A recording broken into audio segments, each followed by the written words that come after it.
All right, no campers. Well, hey, we are back after a short little break there. Could not think of a better way to wrap up day one here with the freaking badass rock star, freaking domination king of self storage out there, who is not only doing amazing things, but is helping tons of real estate investors across the country. And Scott and I met back about 4 years ago at a collective hmm genius mastermind. And we hmm talked about doing different things. And I talked about buying notes and self storage and seeing and vice versa, back and forth. Him just doing a great operation. So I'm so excited to have him here for the first time. It's long overdue. I will tell you that, right, Scott? Yeah. We should have done something a long time ago, but you've been busy. I've been busy, but honored to have you here and for you to share and actually change the world because I think this is a really hot market for a lot of people that are hmm looking to up their game for deal with the rat race of single family and rentals and diving into self storage facilities. So without further ado, everybody, give me a big round of applause for Scott Meyers. All right. Hey, Scott, thanks so much. And welcome to everyone. It is a fantastic day and age that we live in here in which we can do this online.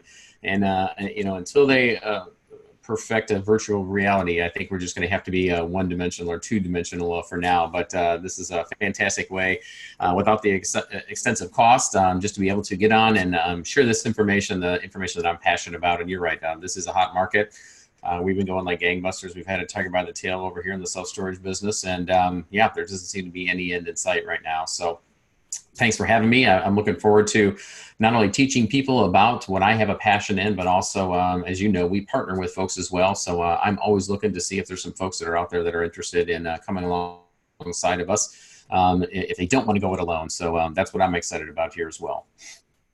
Good stuff. Good stuff. Well, hey, I'm going to jump off here, let you pull up your PowerPoint. Like we said, guys and gals, if you'll keep your question, I mean, you're more than welcome to type your questions in the chat roll so you don't forget about it to the end, but we're going to be wait till the end to answer your questions at the end of the presentation. Scott will leave plenty of time and be able to answer your questions here for it. And I told Scott he doesn't have to just stop at 75. We got to keep good questions up like on. We'll roll till every last question is answered here for you. So We can go until 10 o'clock. It's Friday night, right? I mean, yeah, we might not go that far. what Yeah. better thing to do than to talk about self-storage on a Friday night, right?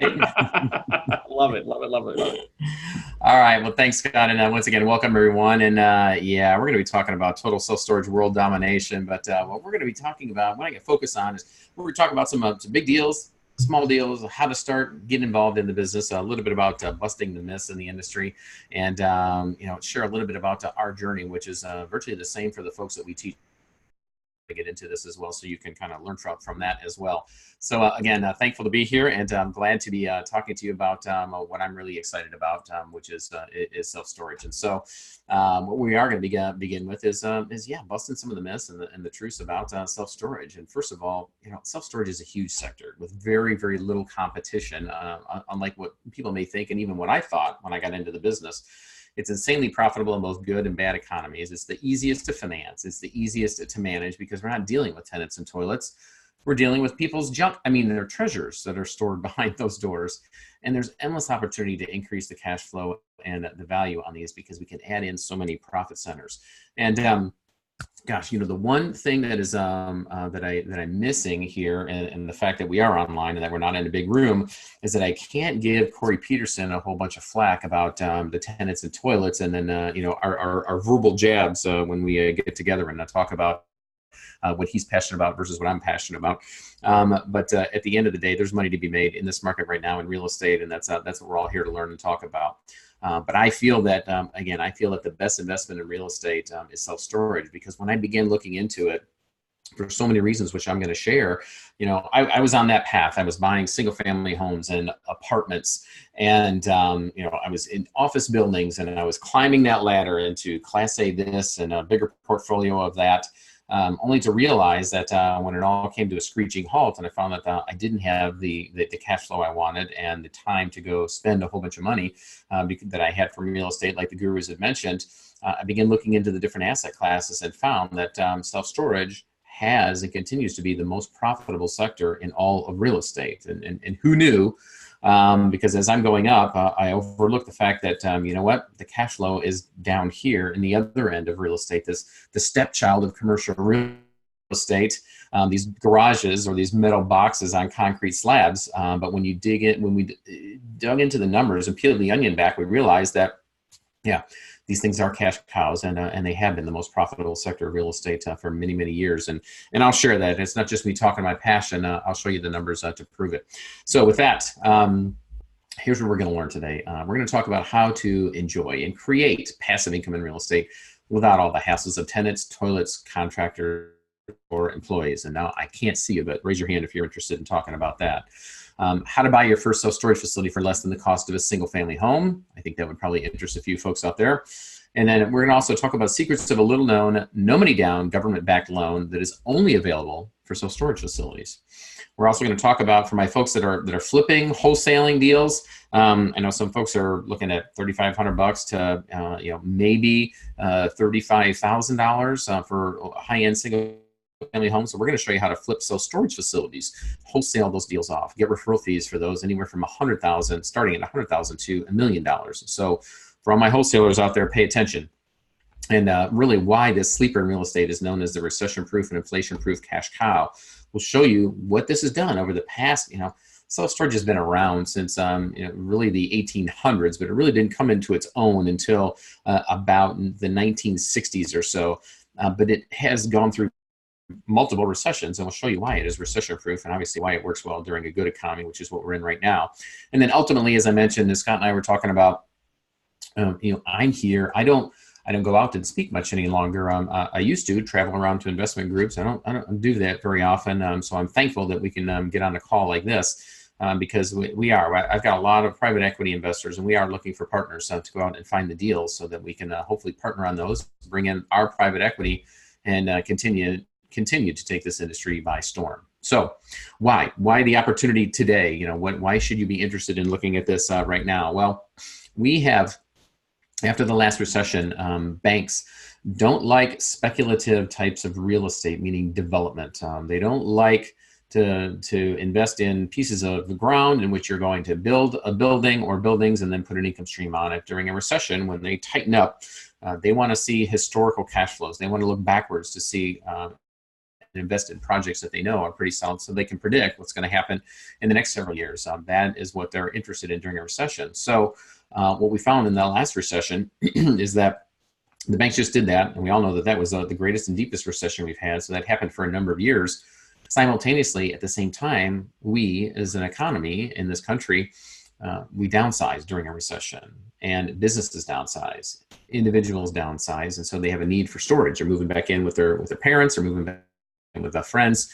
And so we have this perfect storm of no funding, and we have a whole bunch of people, pent-up demand for self-storage. And so, yeah, we need about $25 billion in self-storage development still just to keep up with the demand that is created back in 2008 through around 2010, 2011.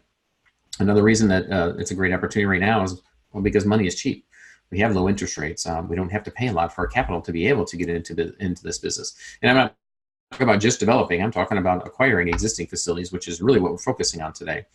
Couple that with the fact that we have a whole lot of private lenders out there that have hundreds of millions of dollars that are sitting on the sidelines right now, and they are looking for an asset class to invest in because they don't want to invest in the stock market.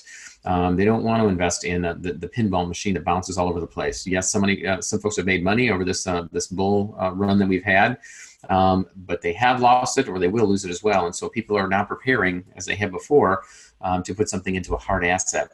So the solution for us, and all this came about as we kind of realized when I speak for the Inside Self Storage World Expo and the Self Storage Association, and this was really the discussion and what I found in every single session that I attended, including the one that I spoke for, is that we got a whole lot of folks that are looking for deals. They don't know where to find them. We got a whole lot of folks that have money that are after deals, the big guys. And so if we can replicate, well, not replicate, we have to replicate our business model and get it into the hands of as many people as possible to take advantage of the economy, but then also to partner with us and or get referral fees for those. We know that we once again have a huge opportunity to invest in self-storage. So that's what we're going to be focusing on today, and that's what I want you to understand is there's a huge need for self-storage right now. Development, taking existing facilities, growing them, marketing them, those better. Money is cheap. We all know that right now. We have private equity that is flooding into marketplace because they see that self-storage has the highest returns and it's a safe asset class. And I have access to that, and we have a model to show you how to do that. So doing it on your own, doing it with us. If you're interested in this asset class, for those reasons and many more, which I'll talk about, know that that's the information that you should take away from today. So outside of Scott's fantastic introduction, why do you want to listen to me? Why should you listen to me? Well, a little bit about my background. Living in Indianapolis, Fishers, Indiana is a suburb of Indianapolis I live in. Married, father of 3 amazing kiddos, much like you all, or some of you are as well. Huge racing fan, love all forms of racing. Indianapolis is a great city to live in if you're a racing fan. And part-time missionary. Our family goes out onto the mission field. About every 3 to 4 months, we take off for about a month or so, and we go build houses. And we do this in Mexico and the Dominican Republic. But little twist on that is that we have 2 businesses, our education and consulting business and then our investing business. And we tithe corporately, which means that we take 10% of our profits. And then we buy the houses. We pay for the houses in partnership with Youth with a Mission. But actually, it's not a house. We pay for the wood. We pay for the concrete slab. And then we also pay for 20 of our closest friends to come along with us. We pay their entire trip for them to come and build a house. It's our way of introducing more people to the mission field to go out and see what it to be in mission and build houses and give these away and change the cycle of poverty in these countries and these families that we operate in for legacy for many generations to come. And we're doing it one family at a time. So that's what we're passionate about, and that's our purpose, and that's what drives us in this business. Prior to getting into single family, I did have 82 single family rentals and 423 apartment units. Since then, we've sold all those. We've bought, converted, and developed over 7,000 self-storage units nationwide. We've raised over $40 million from over 250 plus, more and growing private equity partners who invest with us. Along the way, we founded a national self-storage coaching business. We've been doing this since 2007 is when we've been providing resources for people to go out and do this business on their own. I have a CSSM, which is a certified self-storage manager designation, a certified apartment manager designation, even though I don't do that any longer. I'm a member of the Self-Storage Association, the Canadian Self-Storage Association, and PhD in the School of Hard Knocks before I get into storage, dealing with, well, that line right there, those 82 single family rentals and apartment units. But now that's it. I only own one home, and that's the one that we live in. That's the one that I'm in right now. And live, eat, and breathe self-storage. And our company is known as the leading experts for getting people, teaching people and getting them into the business, launching and scaling their self-storage business. And that's what we do. That's our focus. We walk the talk and we teach people how to do it and come alongside them and partner with them as well. So a couple of the myths. Let's talk about the myths of self-storage. First of all, a couple of them I'd like to get out of the way. Many of you may have heard this, and I saw and heard this a lot when I began looking into self-storage, and that is, this is a franchise business. You know, when you go up and down the street, you see the public storage, the extra space, the used storage, the big, shiny, gleamy Class A self-storage facilities. Well, you know what? And I used to think, how can I get into this business when the big guys own the entire market? How do I begin this? Well, first of all, there was a study done by the National Multifamily Housing Council, and they looked at all types of rental real estate across this country, and they ranked them. Now, changes all the time. It changes this afternoon. There was closings at 5 o'clock, and so they found that there's roughly 15 million single-family rentals across this country right now. So enough to go around, but competitive. They found that there are roughly 16 million apartment rental units out there. Now, those are individual units, which means that there's complexes owned by investors that then rent out those individual units. There's about 1.4 million mobile home rentals out there across the country. Not as many as maybe you would expect, or at least compared to the others. But what baffled me is if I'm in a live room, I'm asking how many people are involved in these right now. And I usually get anywhere from half to 3/4 of the room that is involved in single family rentals, maybe 5 to 10% in apartments. I'll always get at least one hand that owns and rents out mobile home rentals. But then when I share this stat of 25 million plus self-storage rental units and how many people are involved in self-storage, I may get a hand, sometimes two, depending upon the size of the room. I'm talking in a room of 50, 100, 150. There's hardly anybody else in the room besides myself that raising my hand, which is always baffling to me. So you know what? This isn't just a franchise business, because you know what? The big guys of all that only own 9%. only 9% of all of those units that are out there for us. So, we've got almost double the amount of single-family rental units to invest in, almost double the amount of apartment rental units that we can invest in self-storage, considerably more than mobile home rentals, yet hardly anybody's ever investing in it. And I would venture to guess that those numbers are the same for those of you that are on this call right now as well. But just know that, what? For every one of those big, shiny, Class A, gleaming self-storage facilities that you see, there's 22.8 million other units out there that look like the one that's on the screen right now that are owned by the mom and pop owners, the same type of folks, the same folks that you were talking to when you were buying your single-family homes and your duplexes and your small apartment buildings and small commercial pieces of real estate. So it isn't a franchise. It isn't a little niche. It is a humongous industry that is just ripe for the pickings right now. Myth number 2. Saturated, market saturated. I've seen them everywhere. You know what, Scott? I'm too late to the party. How do I get in on this? And you know what? It's not the case. 9 million units have been brought to market since the year 2000. It's been the fastest growing real estate sector for 39 years straight. 65% growth in the U.S. since 1995, and 1 in 10 households. That's because 1 in 10 households rents 1 or more self-storage rental units across this country. We're at about 92% occupancy nationwide and 100% occupancy in hotspots. And the hotspots are defined as the top 50 major metropolitan statistical areas across this country. They all have waiting lists. Once again, we are still trying to develop enough facilities and buy and turn around enough facilities in this market to keep up with the demand for storage in this market. So what's driving that? Well, first of all, we're a nation of pack rats. And God love you all. On behalf of the industry, we thank you for that. But if you look into the demographics and what's causing that, it's the baby boomers. The baby boomers downsize, and so they have a need for storage. They then go into assisted living and they downsize again, so they have a greater need for self-storage. Prior to that, if they've retired well, they have boats and they have RVs, and they can't park them in their driveway or out on the street. The homeowners associations won't allow it. If they've done well, they have homes in the north or in a vacation home in the south. And when they go from one to the next, they store and put, if they're in the south, they put their good things, their good toys and booze and temperature controlled storage in Florida. And then they move back north to their homes in the Midwest. And then vice versa. When they move back down south, there's things that they put in storage up here. So they have 1 or more. And before you say, well, what happens when they all die off? And the millennials, they're minimalists. I hear that a lot. So maybe some of you have that question.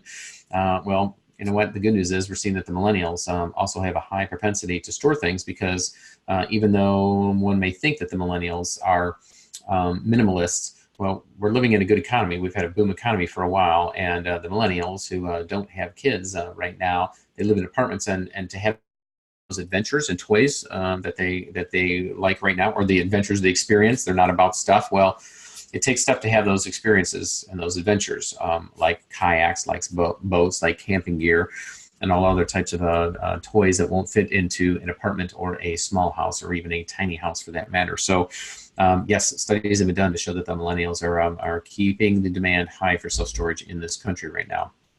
Myth number 3. These things are cash cows. Well, I'd heard that as well, but I needed to look into that to understand exactly what that looks like and what that means. And I couldn't just take everybody's word for it before I decided to jump ship on everything else and get into storage. But when I did dive in and peel back the onion, again, as I said, we looked at we compare apartments to to self-storage because they're very similar asset classes: commercial real estate, multi-unit, same types of financing. If you see apartments going up, a self-storage facility is either already there or is going to be in close proximity before long because of the need and demand for storage. But when we look at the difference between the two, we're comparing them. Apartments get on average $1.02 per square foot per month across this country in rent, a little higher in some parts of the country, a little lower in others. Self-storage gets $1.12 per square foot per month, a little higher in some parts of the country, a little lower in others. And you may be thinking, what in the heck? Carson, where'd you get this guy? Why would anybody pay 10 cents more per square foot for a metal box on a concrete slab when they could have an apartment, or an apartment costs 10 cents less and it has indoor plumbing and carpet and drywall, a bathroom, all that? Well, if you don't like my numbers, just check with the Apartment Association, because those are the numbers, and check with the Self-Storage Association. But I'll tell you the reason why. And that is, we see this everywhere in our economy. And probably the best example is if you look at a bar, liquor store, restaurant that sells liquor, they buy it by the gallon and they sell it by the shot, right? So they're getting it wholesale, not even grocery store prices. And if you looked at the price of whatever, 750 milliliter or 1.5 liter or a gallon of tequila or whatever your choice is, and then you sell it by the shot, and you look at the price that the bars are charging to sell you a shot of alcohol, you would be astounded at the multiple and the type of profit that they make off of that. Well, we do this with self-storage in that we build it by the gallon, big old building, and then we lease it by the shot. We put whole bunch of walls and doors in it. And the smaller the space that we lease it for, the higher the revenue. That's why we're able to beat out apartments. Apartments have a 49% expense ratio, says the Apartment Association nationwide. Self-storage has a 31% expense ratio, expenses to income. And that's no surprise. We don't have things that we have to repair when somebody moves out. You know, we don't have drywall, we don't have carpet, we don't have to paint, we don't have a turn that takes up all our profits in many cases. And so reason, self-storage facilities are cash cows. They're bringing more rent per square foot on average across the country, and they have an 18% less expense ratio. So go figure. That is why self-storage is the most profitable asset class in the country, period. Inc. magazine agrees. Once again, you continue to look out there for the proof of why self-storage is the king, and that's because it's the #1 industry to start a business, says Inc. magazine. So does the Wall Street Journal. Agree. Mr. Howard Gold says, forget stocks and build your nest egg with self-storage because it's a higher returns than anything else out there in the stock market that you can invest in. Bloomberg also says the best U.S. real estate investment this past year, self-storage. And Yahoo Finance, the highest performing asset class in all of real estate, self-storage with a 483% annual return in the industry. So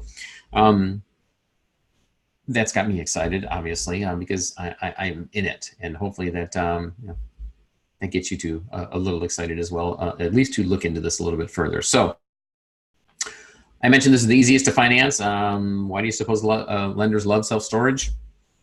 Well, first of all, the primary goal is to get back their principal, right? And then make money on the interest. And if they're in an asset class that has a 483% return, chances are pretty good they're going to get their money back and make a little bit of money. And because self-storage is so profitable, it also has the lowest loan default rate. Go figure. Compared to multifamily, retail, office, industrial, healthcare, and then all other real estate combined, including single-family rentals. These are all income-producing real estate. Self-storage has the lowest loan default rate because they're cash cows. They throw out cash with very little involvement, and it's a very simple, predictable business model. So therefore, they very rarely go back to the bank.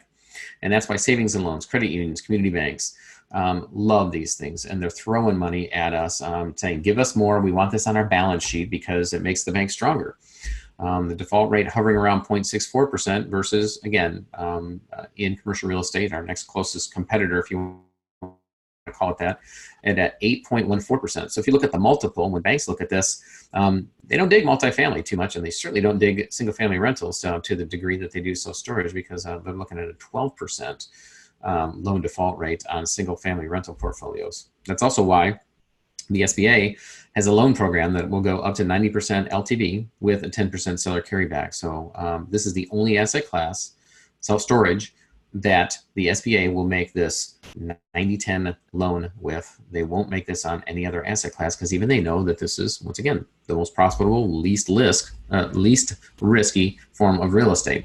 Private investors are throwing money at us and into this industry as well, getting involved because of all those reasons. Hedge funds doing the same thing. Crowdfunding sites, you'll see self-storage facilities go up, they get funded, they go back down right away because everybody's interested in them. We also see that there's a lot of seller financing in self-storage, and not because they have to or they're backwards on their value like I used to see in homes and apartments, but it's just the opposite. Mom and pop built this, they developed it many years ago. They have paid it off, they paid it down. Now it's time to sell, and they're gonna be faced with capital gains taxes, And hopefully nobody in here likes capital gains taxes. I know I don't. Taxes are a part of living in this great country that we live in. I have no problem with that. Except for capital gains taxes. I have a big problem with that, and so do most sellers of real estate. So for that reason, these mom and pop owners will typically finance a portion of, if not all, of these facilities because they don't want to pay these capital gains taxes, and they'll defer them. So it's much easier to put together a program with bank debt and seller financing because these folks, they got a high basis. They own it. They got a lot of equity in it.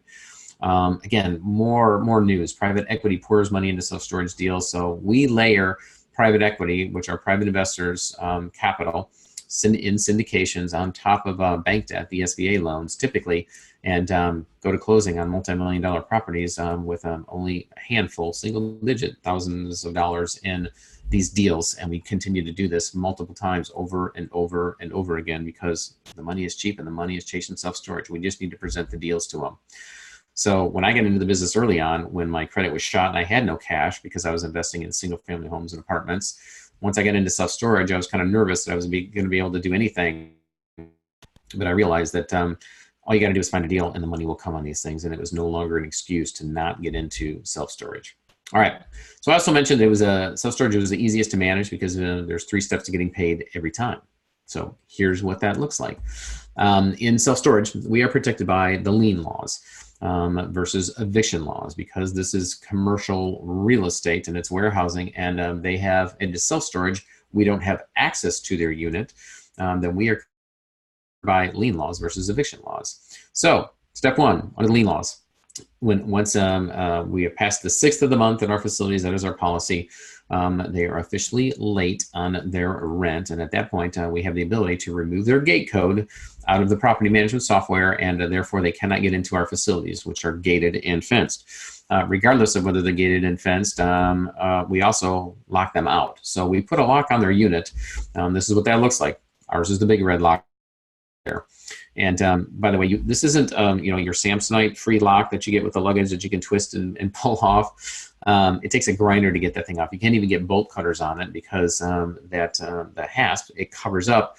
It is covered by the door handle in the self-storage door. So if somebody comes up to our property, a client, not tenant, client that is behind, and they want to get into their unit, they would have to bring a grinder with them in order to get into their facility. Most folks don't, or into their unit. Most folks don't bring a grinder. So if they're behind on the back rent and late fees, we lock them out. They can't get into that unit until they pay their back rent and late fees. And then if they don't, well, after 90 days, we get to auction them off. So some of you may have seen the shows, or at least seen it advertised: Auction Hunters, Storage Wars. It's real to a degree. In fact, in the essence that they cover the process, which is, if they're interested in bidding on a unit, they have to give us a deposit. And because if they win, they have to buy the whole thing lock, stock, and barrel at auction. So they can't just take a little bit and leave us the trash. So when we go out into the facilities, we'll take the client's lock off, open the door, give them the ability to look around for 5 minutes. They can't breach the threshold. They cannot go inside because this is self-storage, and that would create a liability. And we definitely don't want them to do that because the person who may be bidding on unit and may win it, maybe a person that is standing there that owns it. And if they get it back and something's missing or broken because we let a whole bunch of people into their unit, then they could sue us for libel because it is self-storage and we're not supposed to be in their unit. But the beauty of that is that unlike homes and apartments, you're liable anytime, all the time. So if something comes up missing in an apartment or a house, you have to prove, they could sue you and you have to prove that you're not the one who took it, especially if there's no forced entry, which means that you have a key and that you took something out of their homes, which is crazy. But there's stories that come up all the time about people being sued because something was stolen from, or landlords are being sued because something was stolen from an apartment or allegedly stolen. And you have a key, so guess what? You're guilty. You have to prove you're innocent. Another reason why I got out of the business, but I regress. So once that we have gotten to the place, we got the bidding starts. Once we've gotten to the highest bid, the door goes down.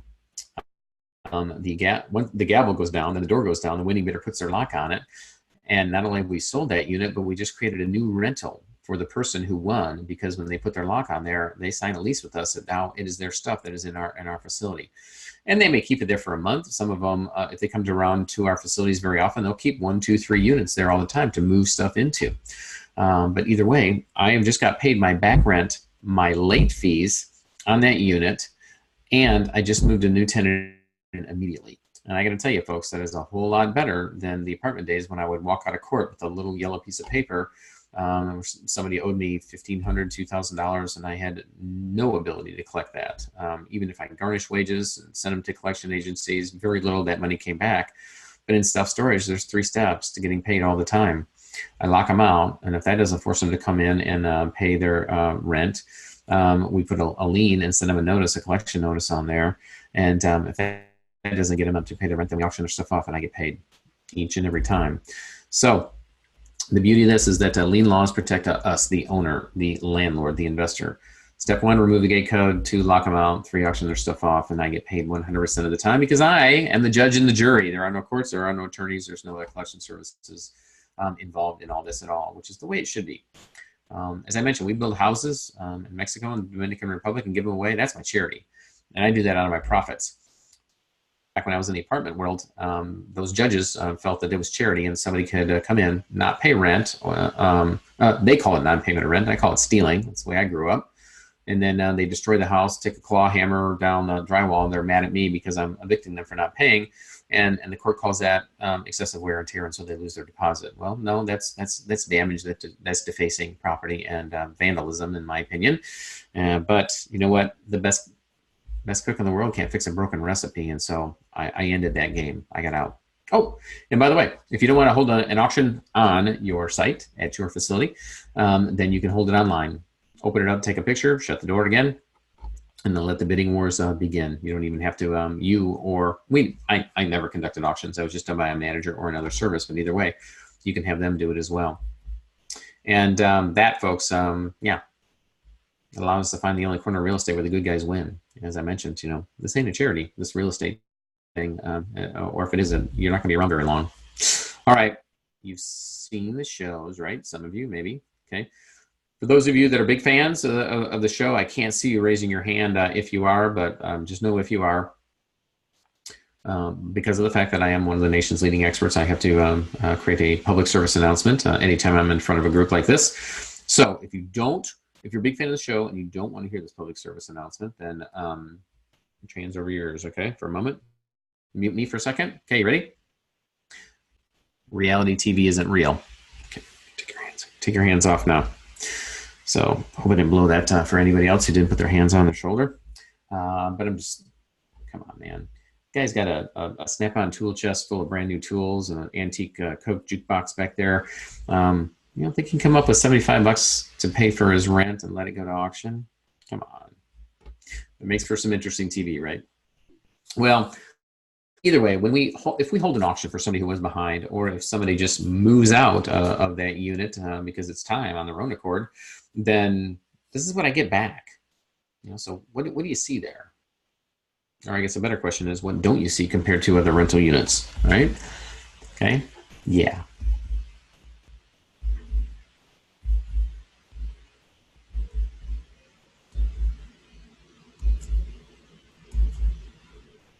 All right, are you getting it? Love it, brother.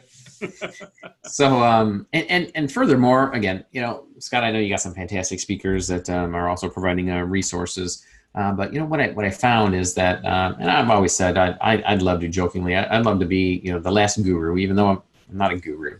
I'm an investor that partners with people on deals. I don't travel around the circuit and hold massive cattle call events and things of that nature. But I see an awful lot of people that have spent tens of thousands of dollars traveling around and buying all kinds of systems for X, Y, and Z. And try to from the king of this and the queen of that to do an apartment turn in a shorter amount of time and for $500 less. Okay, well that's fine. You need to hone your skills and get better at your craft. But at the end of the day, how better can you get if you're still operating at an asset class in a business that's not well? And again, that's not to say I made a lot of money in homes. I made a lot of money in apartments, and maybe you are as well.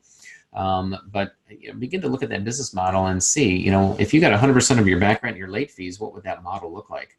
If you never had to do any of this when you did a turn on your house or apartment, what would that look like? What kind of profit would you have in your real estate business if you didn't have to do any of that? I would venture to guess that things would look a little bit different, right? And they did for me, because when I got rid of all my homes and all apartments, I freed up their future to pursue other career opportunities. My contractors, the folks that did painting, the folks that cleaned the carpets and replaced the carpet, and I replaced them with this, because that's all we have to do. we sweep out a unit. At least that's what we did in the beginning. It took us 3 minutes to do a turn then, and then we bought this 250-mile-an-hour blower. And now we blow our units out, and that's the cost of our turn. We open the door, we blow it out. 30 seconds later, we're ready to move in the next person waiting in line because we're in all those markets that have a waiting list, and we move people in immediately.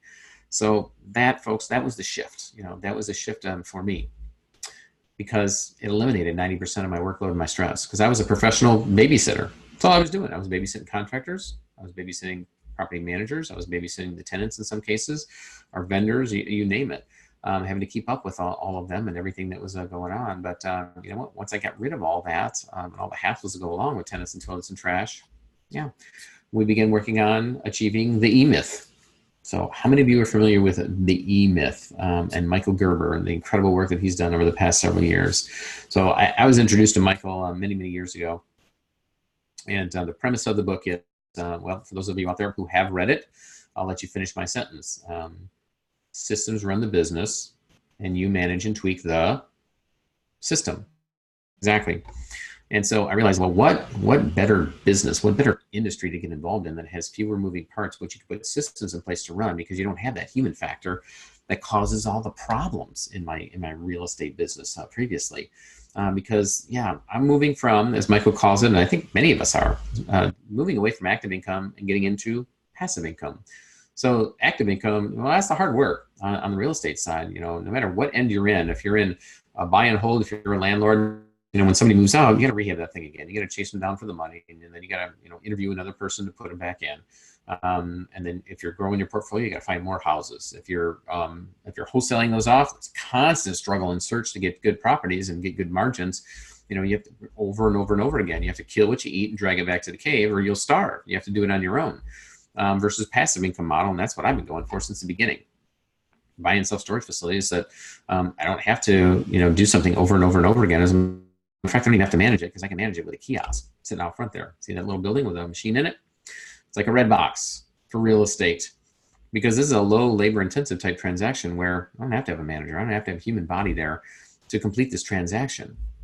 Here's what this looks like. We put a kiosk, some go in the wall, some go in that housing there, like on the one that you're seeing on the screen here. And once the client comes up to our site, because we've advertised on our website and everywhere else that we have this kiosk, and we can rent 24/7. We have that on our Google ads, anywhere else. When they come to the site, they go to the screen there. That's Megan on the screen, the small screen here. This is Megan. And she assists them. Motion sensor camera activates Megan, and then she comes on, shows them a map of the facility, the unit sizes, and the rates for them to be able to move into. So they pick a unit from the map that's available. They insert their driver's license into this credit card reader right there. And so every driver's license has a barcode on the back. It takes their information and uploads their current information to the rental agreement. And if it has not been updated, then they can update it at that point as well. They then press this button right below that card reader, and that same camera takes their photo, and then they put their finger on the scanner right here above the keyboard, and it takes their fingerprint as well. That right there, folks, that's more than we were doing to qualify the folks that were moving into our $150,000 to $200,000 rentals. And we're just renting them a metal box on a concrete slab. We offer them renter's insurance. We offer it to them 3 times because we want their items to be protected, yes, but also because we make a spiff off of the renter's insurance as well. It takes cash, check, credit card, and debit card. It is hooked up. It is online, so we take all forms of payment, and it does have a cash and a check reader built into it as well. They then sign on the screen with their finger, and it prints the agreement out. It has a printer built into it, and out of that slot there comes the rental agreement.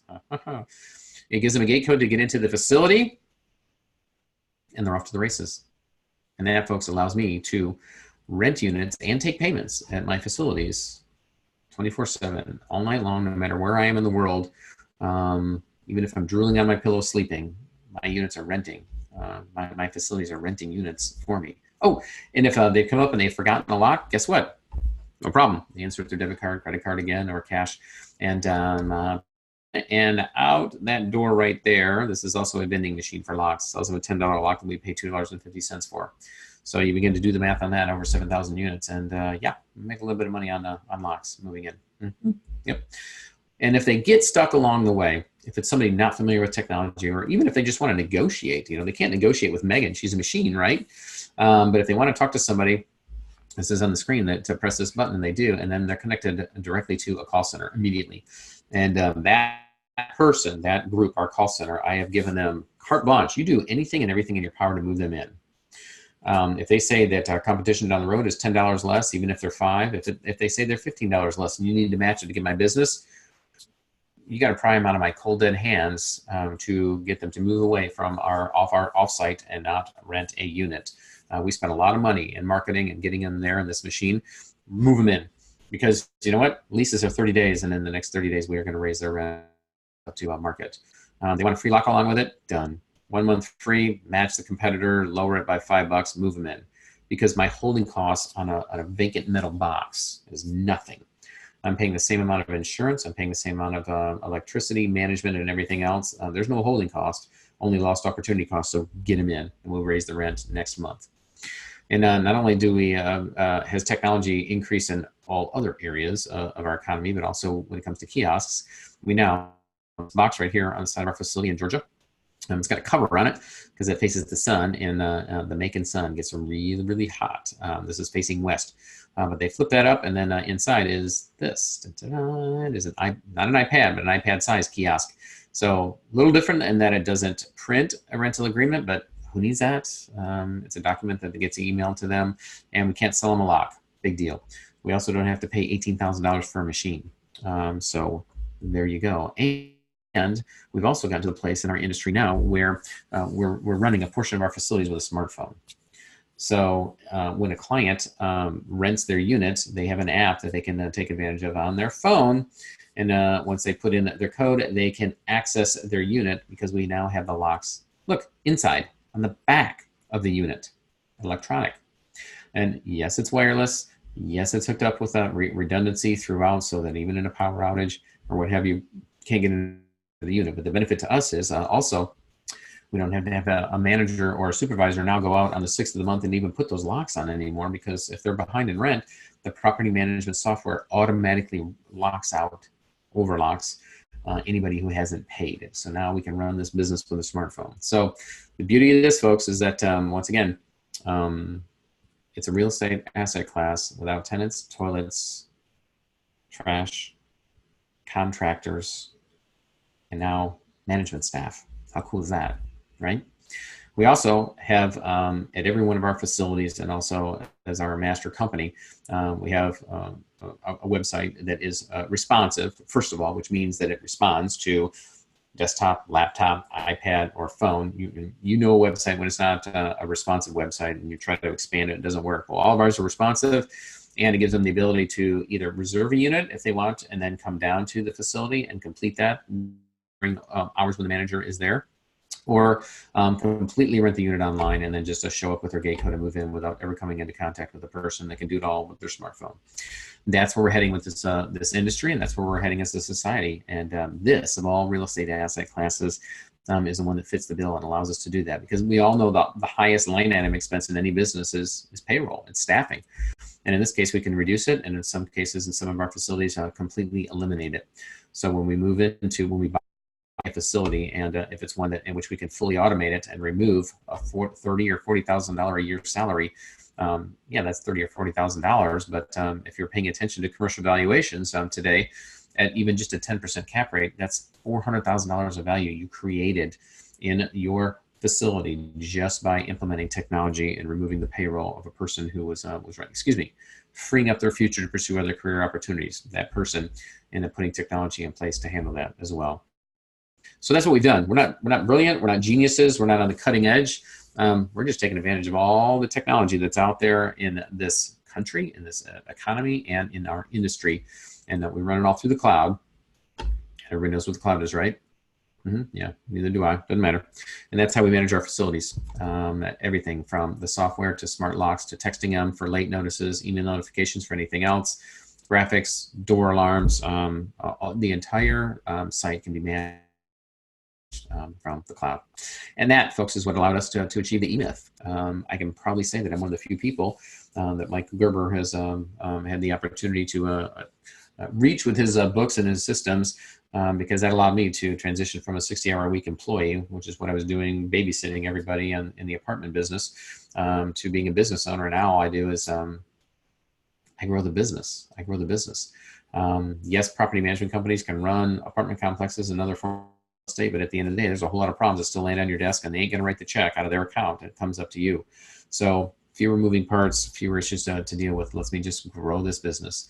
And then once we purchase the facility, a way to grow the revenue is by adding all kinds of passive income streams: locks, boxes, and moving supplies, record storage and shredding services, putting billboards up on site and cell phone towers and getting paid by the companies to rent out our space, offering temperature control and wine storage for additional margins.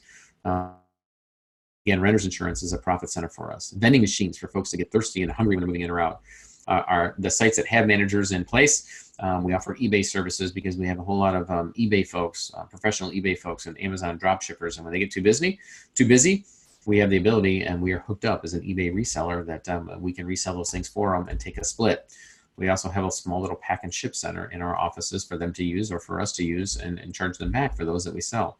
Truck rental is always has been a part of self-storage for many years, is very profitable as well. You see that at many facilities. And this is just the tip of the iceberg, folks. There's over 40 different profit centers that you can add to a self-storage facility to increase the net operating income and increase the value, unlike any other asset class. Again, we can add laundry to apartments and maybe sub-meter utilities and a handful of other things, but nothing like the opportunities to add these other businesses within our business, to have the manager run it or for them to just run themselves. All those that you see there requires nothing on our part to do anything additional, but to just collect that additional revenue by adding those in.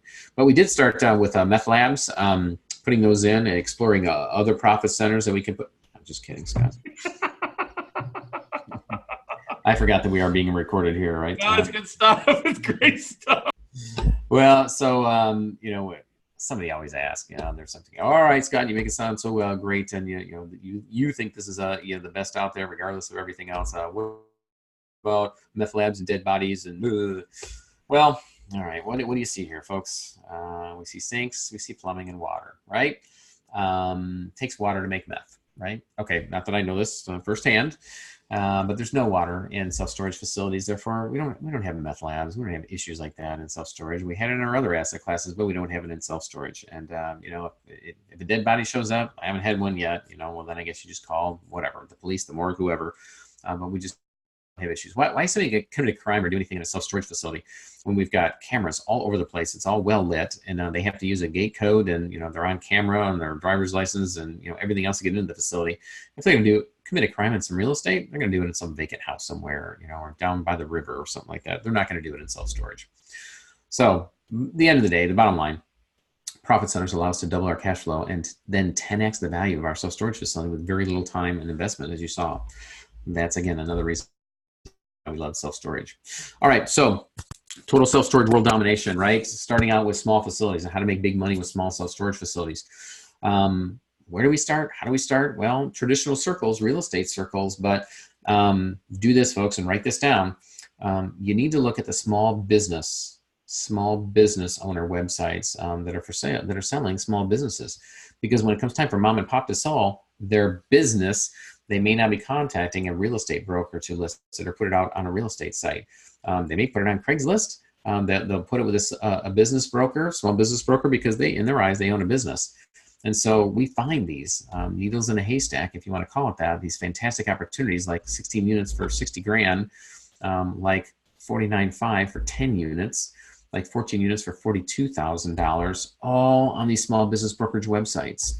How about 9 temperature controlled units for 50 grand? What did that used to be, by the way? It's a convenience store. That's right. Exactly what it looks like, a convenience store. Yeah. 19 units for $79.99. Now, again, I used to go around the country and talking to people about the average price that they would have paid for either, whatever, before repaired, after repaired, rent-ready houses across the country. And this is about the number that we settled on. Some folks are buying them for 35 or 40 and maybe even less and renting them out. But by and large, these are, kind of the averages right around that 65, 75 grand. You can get 19 units for $79.99. And I know you need to run the numbers on that. But the question you need to ask is, when I began running the business model, comparing self-storage to single family, if you lose one tenant in your single family rental, you lost what percentage of your rent? 100, right? If you lose one client, they're not tenants, they don't live there, but one client from your 19 unit facility, you've lost 1/19 of your rent, and you're still going to be able to pay the mortgage, pay your insurance, pay utilities, taxes, and still have enough money to take the family out for dinner. So at the end of the day, we like multiples no matter what. I feel economies of scale is where it's at, because until you get to that tipping point, if you have a whole bunch of single family homes, it's tough. That's a tough nut to crack until you can get somebody in there to manage it, or until that cash flow really takes care of the deals, and that only happens across multiple properties. But the self-storage facilities, you can achieve that with one small self-storage facility. All right. So I mentioned before, self-storage is inflation-proof and recession-proof, and I heard that over and over again when I was looking into the business. But then the numbers proved it, and that's because in this country, during good times, what do?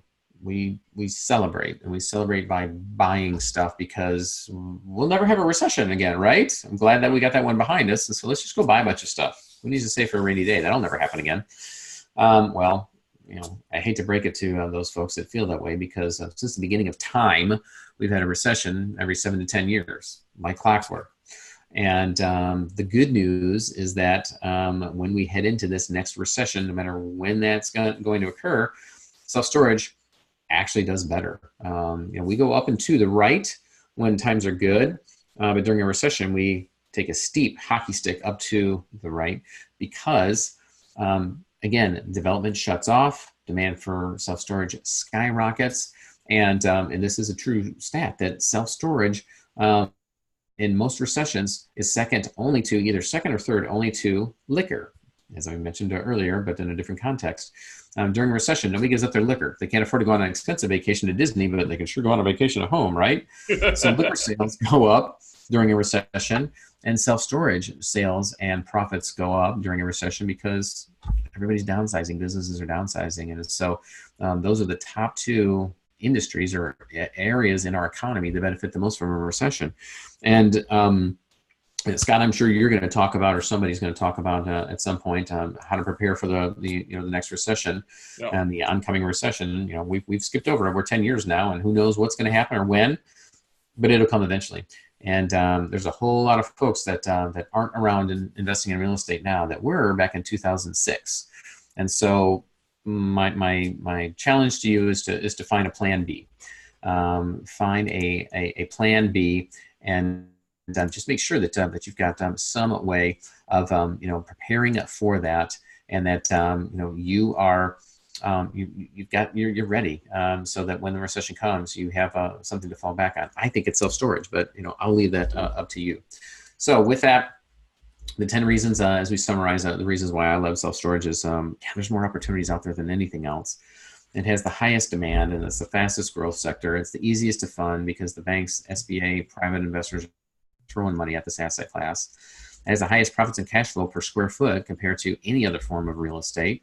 It's the easiest to manage, because we can use kiosks, we can use machines to do it in the internet and our smartphones. Massive passive income by adding these profit centers, which are very easy to do. And it's recession-proof and inflation-proof. And of course, well, rounding out the bottom three, or call it my top three, is no tenants, no toilets, and no trash. That's why I love it. And that's been the business model since I began. This is the second facility I ever bought. Did this one on my own outside of a partnership. And it's these Class C facilities that we turn around the management, we get rid of the weeds, everything else. We build buildings, we put steel roofs on these things, fix the deferred maintenance, and then, repave them, get rid of the gravel. And then we start leasing them out and put a kiosk in place to replace that manager who was stealing from the former owner. That's how we make money in this business. We buy these facilities from tired owners who don't really know what they have. And when they say that, if you can see over here to the left, that, we don't have any room for any other buildings here. I say, okay, well, what about, your boat and RV lot? Well, yeah, we profit from that. Does it stay full? No. Okay, well, we still might be interested in buying your facility. And we will. And during our due diligence, we found the site plan for a fifth building. Lo and behold, dun, dun, dun. So what do? We build it. That's what you see here. We build that building, and then we put the kiosk outside of the fence, by the way, just in case you're wondering. We did look at a facility where the gentleman was scratching his head, didn't know why he couldn't lease up his units, because he got a kiosk that he heard about by going into one of the self-storage trade shows. but he had it inside his fence, and the fence was locked during business hours because you had to have a gate code to get in. Go figure. Yeah. their loss, our gain. And so this was the business model. This is where we started buying facilities on 4 to 5 acres. But the buildings were only on 3 to 4. So we had an acre to expand on or more. And so turn it around, lease it up, and add more buildings, adding and increasing the income stream and the delta between how much it costs to build that versus how much we can rent it for. Build it by the gallon, rent it by the shot. And then we put the kiosk in place and put the open sign on 24 hours a day, big neon, because we can. And we don't have to have a manager there doing this business for us. And then we add on temperature control. And then we add on the billboard, in which they're paying us $18,000 a year because it's on a major highway. And we've done absolutely nothing but file for the permit because it's our piece of dirt. So we could go on and on about what we've done in the beginning. I've kind of shared that with you. But now we've kind of I've gotten away from a whirlwind, business cycle in which I had 2 full-time jobs. My education business was 60 hours a week, and my investments business was 60 hours a week. And we were looking at really kind of mothballing or just kind of letting the education business go by the wayside. But we decided, all right, well, we simplify this, and we just work with folks selectively, folks that are going to do the business with us, and then we partner with them. So they go out and do it on their own, and that's fantastic. Or if they want to partner with us, then that's what we'll do. But I don't go out and travel and speak. We don't have buttons on our website for them to buy everything, because I don't want to work with everyone. We don't want to have a big customer service department where everybody, says, hey, I bought Scott's products and this facility didn't fall in my lap after I want my money back. We're not in that business anymore. If you want to go do the business, we give you the systems to do it. And if you want to do it faster and go farther and tap into our resources and our private equity, then we'll partner with you. And that's what we do. So we partner with our students who find a bank-owned facility that's only 10% occupied. We put together a $700,000 syndicate, bought it for no money down. My partners are in at 31%, and their profit is going to be $415,000 plus all the cash flow that they enjoyed along the way. So we teach you how to find the properties. You find it, we'll fund it, and then we'll split the profits. Now, in this instance, and most of ours, or many of ours, the private equity investors, they got half of it, and then the split after that goes on to our student partners, and they're pretty good splits. 395 unit, 3 facility portfolio in Battle Creek, Michigan, $2.5 million. I negotiated the seller financed a deal, and it was 93% occupied and room to expand. And we sold it for a $600,000 profit with my partner. We sold this facility in Chattanooga, Tennessee with my partner, Sandy, who's out of Canada, for a $389,000 profit. My student partner, Dawn Whitfeld, bought a facility, 450 units in Lyles, Tennessee, closed in May of 2016. We bought it at a low price and low rents and room to expand. So what do? Raise the prices, and expanded. Sold it for a profit of $1.16 million in January of 2018. So not a bad profit in that amount of time. And then we partnered on this conversion project that was only 10% occupied, and in the process of leasing it up well past 50% now in cash flowing, and we'll do it all over again. Bought this warehouse, actually 2 buildings, converted it to self-storage in Kalamazoo, Michigan. And once it's stabilized at 85% occupancy, we'll be throwing off $23,000 a month net cash flow on this one deal, this one facility, $23,000 monthly. And then isn't that a beauty? All my junkers out there, don't you love it?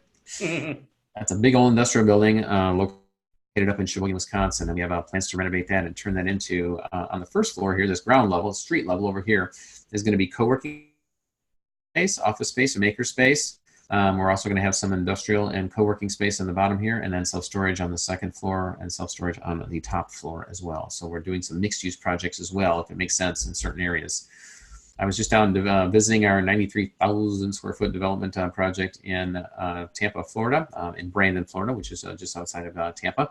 It's a little further along than that picture there, and it should be online at the end of August is when we get our certificate of occupancy and turn on the lights. And we're excited about that one.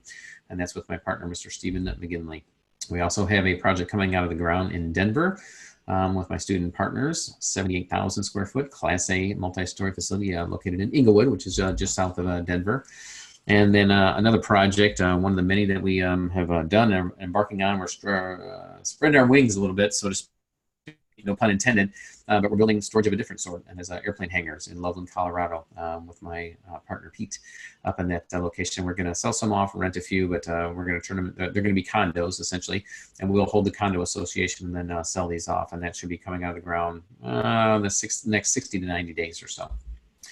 So why do we work so hard? Why do we do what we do? And that's just a smattering of the deals that we're involved in and that we've done. And that's because, again, we like to be out on the mission field, and this is what we do. And we take with us. So this is the first house that we ever built. That's my beautiful bride, Christina, my daughter, Sydney, my son, Gavin, and my daughter, Ella. And these three are all taller than me now, and are carrying on our legacy, involved in mission work, and will continue to do so in their adult lives.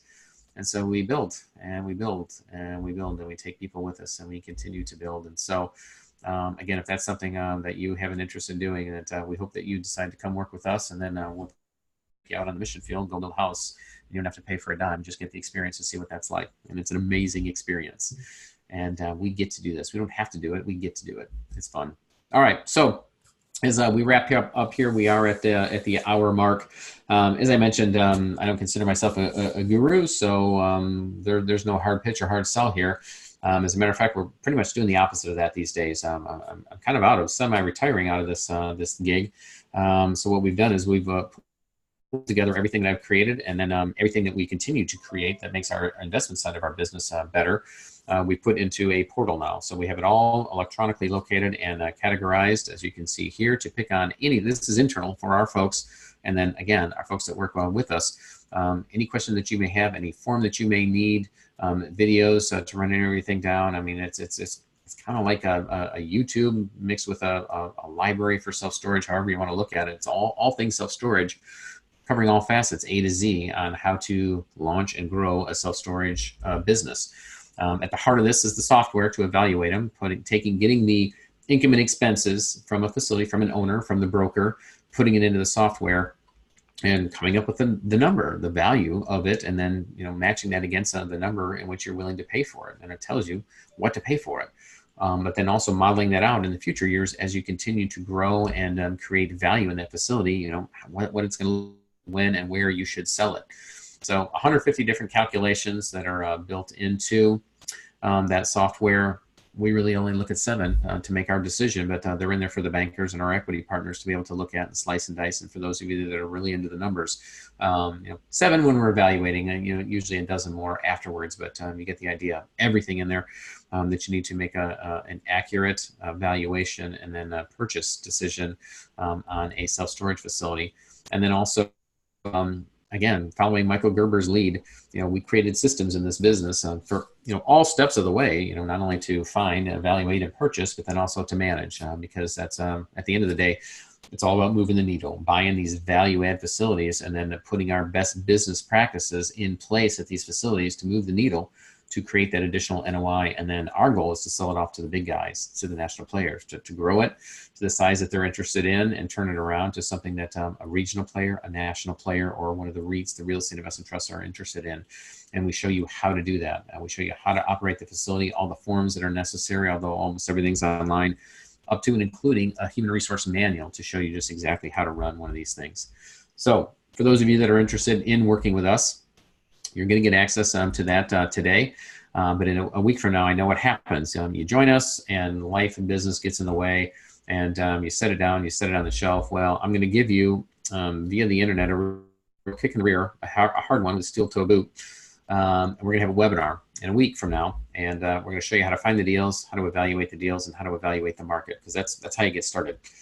So within the system, it shows you exactly everything you need to do to go out and market and find deals to put in your funnel and to begin analyzing, and we'll show you just exactly how to do that. So in addition to all the tools and the resources that we just shared with how to get into the business, for myself, speaking for myself, I learn visually, and I learn in an environment with everybody else that is being taught and then doing it alongside of folks. And so we have our next event is coming up August 22nd through the 24th, which is our Developers Academy. So for those of you that are interested in developing and building facilities, or converting grocery stores and bowling alleys into self-storage, we're going to spend 3 days talking about that. And then our traditional self-storage academy, which we hold 3 times a year, soon to be 2, that we've been holding 2008. That's coming up October 17th and the 19th. So to clarify, Scott, and for everybody else here, we teach people how to develop and convert self-storage facilities. So starting with nothing and putting an income stream on it. That's what's coming up in August. Now we're offering that today at no additional cost. That's normally $1,000 more per ticket because that's really advanced what we do and the things that we teach and what we do at the event. But the folks that join us today they can come to that event, or they can come to in October to our traditional academy, which focuses on how to find, evaluate, and purchase an existing self-storage facility, which is where most people start. But either way, we'll give you the option of being able to come to one of those. Now you're going to get 2 tickets to bring your partner or a spouse to that, but it doesn't mean that you get 2 tickets. You can go to both events. So just to clarify for everybody out there. But here's what we do at the Academy. First of all, it's not a pitch fest. There's no outside speakers. If we're going to make you dangerous business to go out and do this on your own, and then ultimately our hope is once again to partner with you. It doesn't do us any good to bring anybody else in selling anything else or deviating away from that. Why would we? So we're going to go over how to build your own $20 million business in self-storage. We're going to talk about financing and syndication, how to analyze the property, how to analyze the market with case studies. We're going to talk about no money down development at our academy, the buy and hold business model, the referral business model for referring deals to others, and then also what it looks like to partner either with ourselves or other folks, how you structure those and what that looks like. And then we used to load people up on a bus and go out to a facility and do a walk around and practice due diligence on evaluating it. And we would do wine tasting in a unit and have appetizers and things. But what we found is we did this a number of times that when we would travel to different cities, it was difficult to get a whole bunch of self-storage investors to come to somebody else's facility and learn about the business and drink wine and have appetizers and walk. So we did away with that now, and then we also found that people were just drinking wine and then they weren't learning anything. And so yeah, if we want to teach people the business, we do a virtual site tour now and show you on the screen exactly everything you need to do to go out on a site tour and analyze the facility. So the bad news is we're not going on site. The good news is we still got the wine, we still got the appetizers, and you get 100% of the information. So there you go. All right. So what we've again, what we put together is, and I mentioned this is everything that I've created. I don't want you to think this is all stale stuff and I'm going out of business. This is what we use day in and day out in our business. And so when we update a form, it goes online and it's updated immediately. If we do videos that I'm training staff and new staff members, as well as anybody else on any facet that's in here, everybody has access to that as well. And by the way, there's no additional fee for that going forward. There's no gotchas, there's no catches. We want to do deals. And we want to deal deals with people because we have private equity behind us. And so we'll show you how to do that. So when we used to sell all this separately, it was almost $6,000. But right now we're offering it for $1,497. So even the last time we offered it up as a package at $1,997, we got to push right now because the economy is strong and we're gearing up for the time when it may not be. And we want to get lots of deals online. And we have a lot of private equity that wants to be placed into deals, and we don't want that private equity to go elsewhere. So yeah, we want to make it affordable for everybody, give you access to everything. So go to selfstorageinvesting.com. The link's on the bottom /Carson. Selfstorageinvesting.com /Carson. That's the only place where you're going to find access to everything. The self-storage vault, our complete blueprint of everything to get into the business, the software, 2 tickets to the Self-Storage Academy, your choice of which one you want to come to, the Quick Start webinar, all packaged together for $1,497. So what does that look like? My flippers out there, if you need proof, how about $352,000 on a self-storage flip?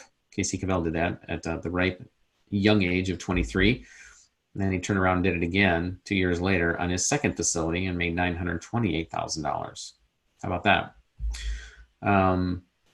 Adrian Brumar, $89,000 cash flow, sold his facility for $1.3 million. Adrian is an active pilot, and he has some time on his hands, several days on, several days off. We helped him get into a facility and had $89,000 a year walking around money to supplement his airline salary, his pilot salary. But then he sold it and is now looking for his next gig. Our friends Carrie and Faith Sobransky, we also helped them to get into a deal and bought it, created a value. This wasn't a flip. They bought it, held it for several years, created value in it and additional buildings, and then sold it for $2 million. That's just one property, folks. That's just one Class C facility. And so I could go on and on, but in the interest of time, we won't. but here's a stat that we're proud of and that we like. When our students, the average, this is how we track our performance. Average student walks into a facility day one, before they've turned the management around, started advertising, raising rates, or building any buildings or anything else, $7,397 a month average on their first deal. That's average. So getting into this deal for a small amount of money, bringing in equity partners, having a small amount of money out of your own pocket, and then having an average. You can see some of these folks are well above that. $20,000 a month, $10,000 a month, whatever that looks like for you. It takes the same amount of time to get into one self-storage deal as it does to get into one house or one small commercial building. And now you got it thrown off $7 grand, 10 grand, 20 grand a month. How many does it take to bring a spouse home, have enough walking around money, maybe go down to part-time, whatever that looks like. I don't know what it means for you, but just begin to think about that. So here's the reasons to join our team now. Storage is hot. It's going to heat up when we head into, I'm not going to call it a recession, but we're going to head into a correction at some point.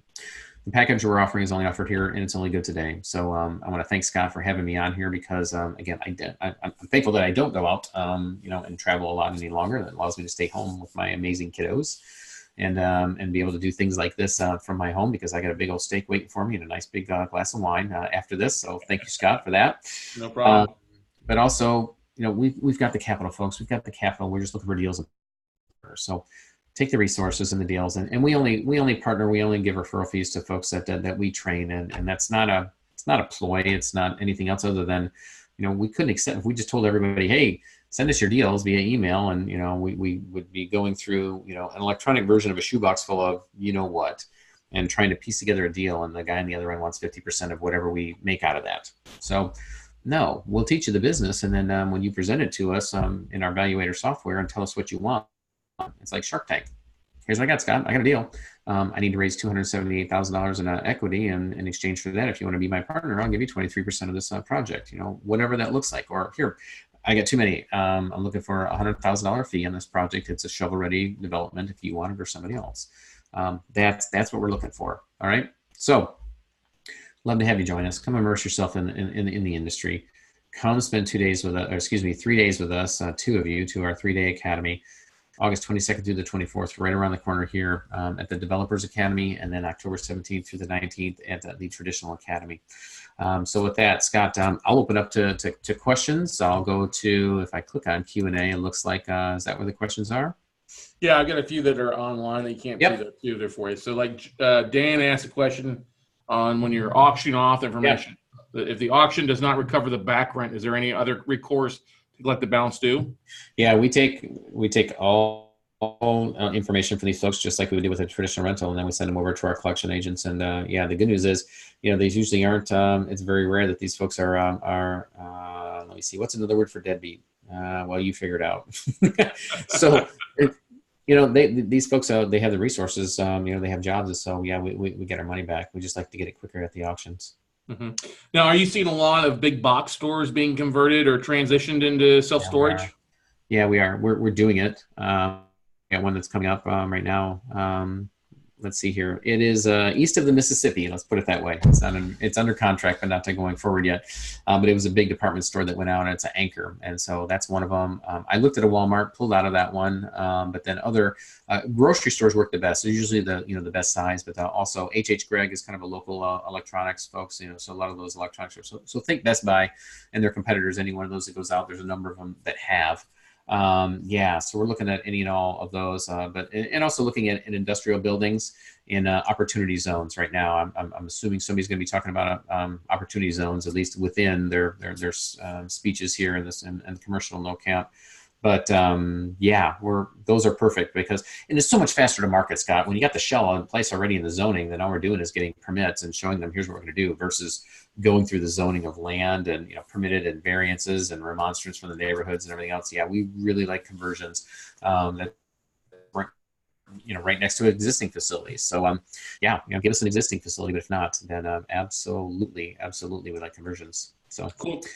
Marianne asked a question. You mentioned a 1-hour webinar 1 week from today. How do they get access to that? You'll get an access to that. So once you sign up with us, and I should probably put that back up there again, shouldn't I? Scott Meyers selfstorageinvesting.com/Carson. I put it in that chat roll, so people should have access to that. They can click on it. So, Marianne, you will get an email on Monday and a phone call, both, and they'll ask you, and we'll have one in a week from now, and if you can't make that, we'll have another time. So they'll ask you two things: when can you attend the webinar, and which one of the live events do you want to go to?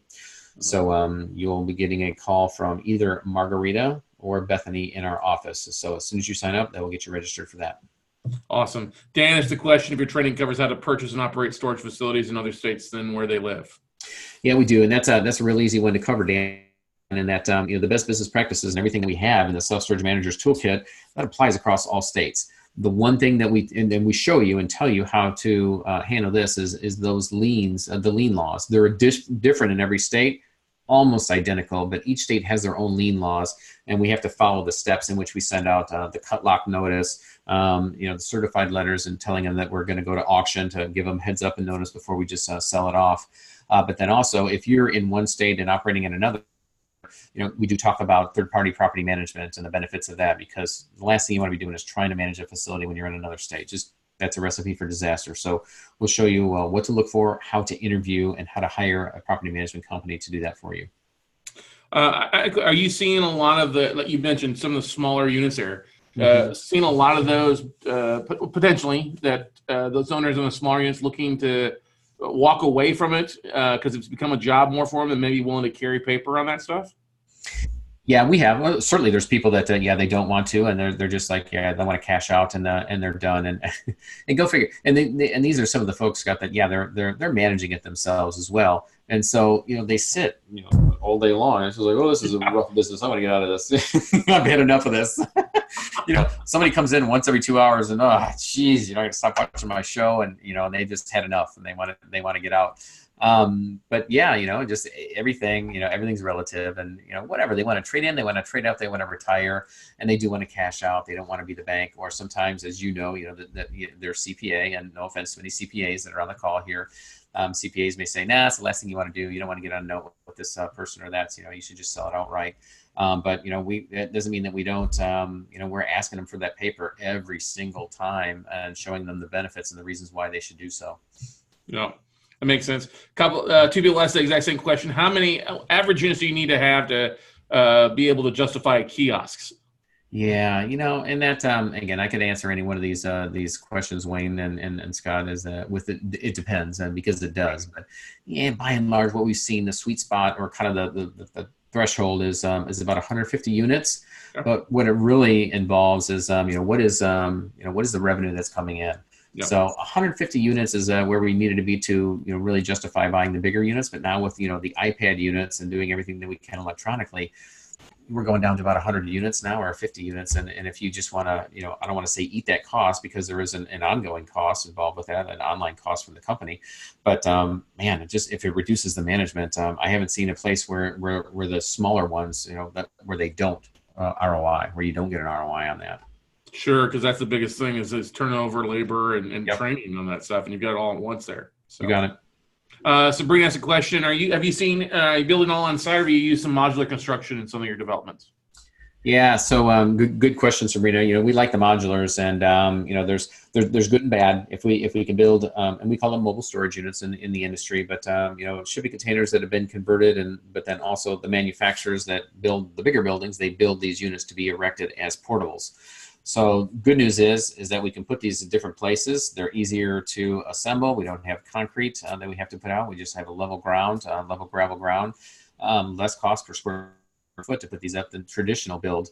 And so, yes, we will do this. And the beauty of that is that then because it's business equipment, we don't have to pay property taxes on it, right? And that's a beautiful thing. If the assessor comes out and we say, no, you can't. Sorry, those are portable. They can be moved away. No taxes. But the challenge comes in then with the financing is in some cases we have seen some banks, not all, they'll come in and say they're going to discount the revenue that the facility brings in because it is a mobile. They can say, well, it is a mobile cash stream, income stream. It could go away, but at the end of the day, we like that as an option. I haven't personally done this, but we've visited, and I know several of our students that have built out facilities completely. They buy a parcel of ground, 4 acres, and they do nothing but portables on it. We have all the facilities that we have, and it's just not because we're not, we're averse to it, but most of our facilities, if we can add those to it, we will. And so a lot of the additional buildings will add with those. So yeah, we love it. It's a great little piece in this business model that works very, very well. It really lets you maximize those odd shapes, odd corners, and odd places in the sacred, right? Yeah. Sabrina asked the question, what kind of insurance do you need for storage facilities? Do you have to cover the customer's belongings? Good question. My 60,000 square foot apartment buildings, I used to pay $25,000 a year in insurance. My 60,000 square foot self-storage facilities, I'm paying $2,500 to $2,900. Wow. A tenth.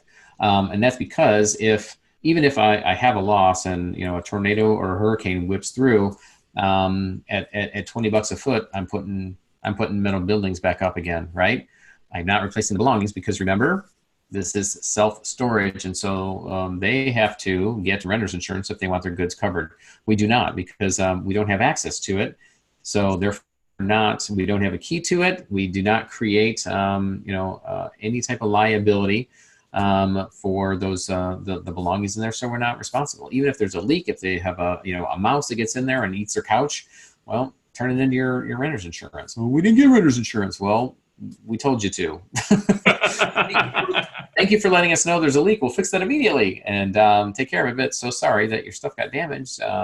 We don't have that liability, and I don't mean to sound callous, but that's a good news for us because, again, coming from the habitational real estate world, everything was our fault and everything had to be turned in on insurance or reliable, and then you just got the personnel issue. But now we got a document. If you don't sign it, then you know what? You can't come back and scream at us if something gets damaged. That's your fault.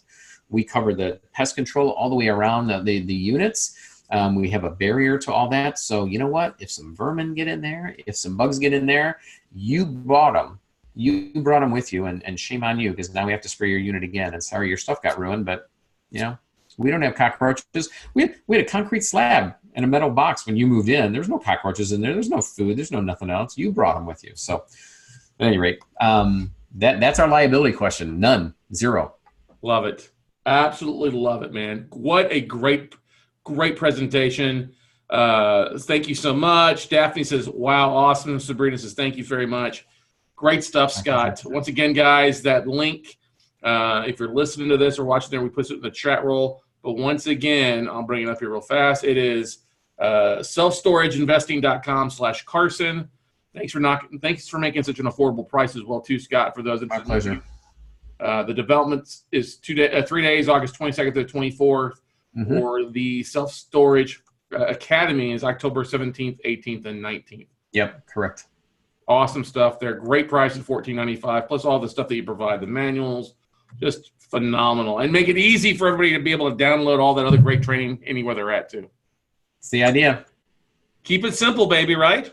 Yep, you got it. There's no need to complicate this business because it ain't a complicated business to begin with. So, yeah, that's the truth. Well, Scott, thank you so much for joining us here on Note Camp Commercial. Guys, take advantage of that. Thank you. Special offering. You got a filet, ribeye, Texas T-bone waiting for you? It's a new strip, and it's a fat one. There you go. Red, white, or white wine, or a little bubbly? Oh, my gosh. Are you kidding me? Red. There you go. Merlot, Cabernet. It's a Cabernet blend from Sonoma County. Very, very nice, sir. Very nice. Well, hey, you've earned it. Thank you again so much, Scott. We'll be in touch with some more stuff here. But, guys, take advantage of Scott's offer. He knows what he's doing, and it's always a good sign when the guy's been teaching, slowing down teaching because the business is rocking. Not just taking off, it's been taking off for a while, but just being focused on the nuts and bolts and the operations of stuff. And that's what Scott does. He walks the walk, just doesn't talk it. And that's why we've got him here today for you guys. So thank you, sir. You have a wonderful evening. We'll talk to you later this weekend. Thanks, Scott. We'll do. All right. Thanks, everyone. Take care. Thanks. All right, guys, that's going to wrap it up for this session of Note Camp Commercial. Take advantage of Scott's offering there. Once again, selfstorageinvesting.com/Carson to get the discount there for you at $14.95. Well worth it. Take action. Trust me, it's a great, great market to be in. As he said, only 9% is owned by the big guys, 25 million plus units. And it's also, they can't grow it fast enough as it is. I've seen a lot of that in Texas it's popping up left and right, and people are getting financed and looking for it. So great opportunity, 10 different ways to make money in it. Take advantage of it, and you won't be disappointed. I love self-storage. It's one of the things that we got into early on, especially on the distressed note side. Saw a lot of it, still seeing a chunk of it happening out there as well. So great opportunities there for you guys. Go ahead and make something happen, and that'll be awesome.